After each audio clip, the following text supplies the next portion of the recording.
Six న్యూస్కి స్వాగతం. మహిళలను ఆర్థికంగా బలోపేతం చేయడమే మహిళా శక్తి పథకం ముఖ్య ఉద్దేశం.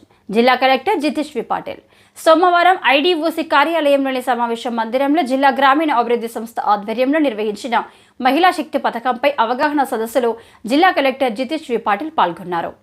ఈ సందర్భంగా జిల్లా కలెక్టర్ మాట్లాడుతూ మహిళలకు జీవనోపాధి కల్పించాలని, వారిని ఆర్థికంగా కోటీశ్వరులను చేయాలనే ఉద్దేశంతో ప్రభుత్వం మహిళా శక్తి పథకాన్ని ప్రారంభించిందని, ఈ పథకాన్ని జిల్లాలో విజయవంతంగా అమలుపరచాలని, స్వయం సహకార సంఘాల ద్వారా పలు రకాల పరిశ్రమలను ఏర్పాటు చేసి మహిళల అభ్యున్నతికి ఈ పథకం తోడ్పడుతుందని, మహిళా సంఘాలు ఏర్పాటు చేసే చిన్న పరిశ్రమలు వాటి ద్వారా తయారయ్యే ప్రజలకు అవసరమైన వస్తువులు చేయడం ద్వారా విజయం సాధించవచ్చని, సంఘాలు స్థాపించే చిన్న పరిశ్రమలు పూర్తి నాణ్యత పాటిస్తూ ఆకర్షణీయమైన ముద్ర రూపొందించుకోవాలని, పెరటి కోళ్ల పెంపకం, తేనెటీగల పెంపకం, చేపల పెంపకం, పాడి పరిశ్రమ, కుట్టు మిషన్ కేంద్రాలు, మీ సేవ కేంద్రాలు, ఆహార పదార్థాల తయారీ కేంద్రాలు తదితర చిన్న పరిశ్రమలు స్థాపించడం ద్వారా మహిళలు ఆర్థికంగా అభివృద్ధి సాధించవచ్చని వారు తెలిపారు.